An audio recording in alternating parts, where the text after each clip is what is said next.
Hi guys, ஒரு எக்ஸாமில் தெரிஞ்ச கொஷின் தெரிஞ்ச ஆன்சர் இருக்கும்போது நான் அதெல்லாம் போட மாட்டேன். நான் தேடி போய் தப்பான ஆன்சர் தான் போடுன்னு இருக்கும் ஆஸ்பிரன்ஸ்களே வணக்கம். நானும் உங்கள் எண்ணம் தான். இந்த மாதிரி தெரிஞ்ச கொஷின்ஸ்க்கு தப்பான ஆன்சர் போடுறதுல என்னை விட யாரும் கில்லி கிடையாது. இப்போ நடந்து முடிஞ்ச குரூப் 2 மெயின்ஸ் நான் எழுதினேன்.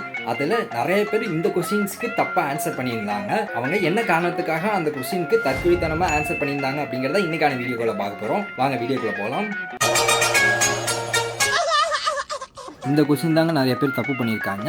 இந்த கொஷினை பார்த்தோன்னே எல்லாருமே வேர்டு அனாலஜின்னு நினச்சிட்டாங்க. வேர்டு அனாலஜின்னு நினச்சி எர்த்துக்கு பக்கத்தில் மெர்க்குரி இருக்குது அப்படின்னு நினச்சிட்டாங்க. அதாவது பூமிக்கு பக்கத்தில் புதன் இருக்குது.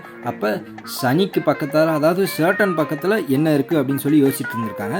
எல்லாருமே ஒன்று மார்ஸ் இல்லைனா ஜூபிட்டர் தான் ஆன்சராக போட்டிருந்தாங்க. சேட்டன், அதாவது சனிக்கு பக்கத்தில் மோஸ்ட்லி இந்த வியாழன் தான் பக்கத்தில் இருக்குன்னு நம்பி நிறைய பேர் இந்த வியாழனை தான் போட்டிருந்தாங்க.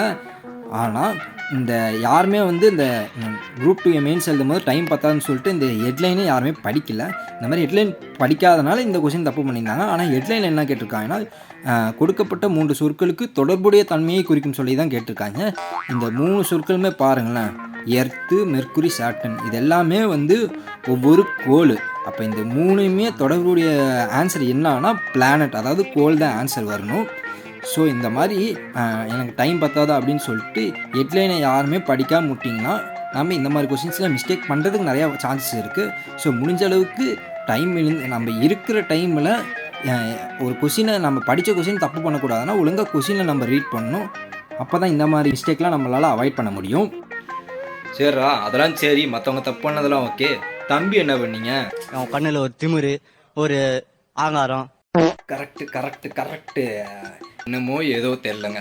அந்த கொஷினை மட்டும் நான் கொஷினை முழுசாக ரீட் பண்ணிட்டேன். அந்த கொஷினை முழுசாக ரீட் பண்ணனால அந்த கொஷினில் நான் தப்பு பண்ணுறதை அவாய்ட் பண்ணிட்டேன். ஆனால் மற்ற கொஷினில் நிறையா தப்பு பண்ணியிருக்கேன். இந்த வீடியோ உங்களுக்கு கண்டிப்பாக யூஸ்ஃபுல்லாக இருக்கும் நம்புறேன். இதே மாதிரி யூஸ்ஃபுல்லான வீடியோஸ் வேணுமா மறக்காம நம்ம சேனலை சப்ஸ்கிரைப் பண்ணி பாய் பாய்.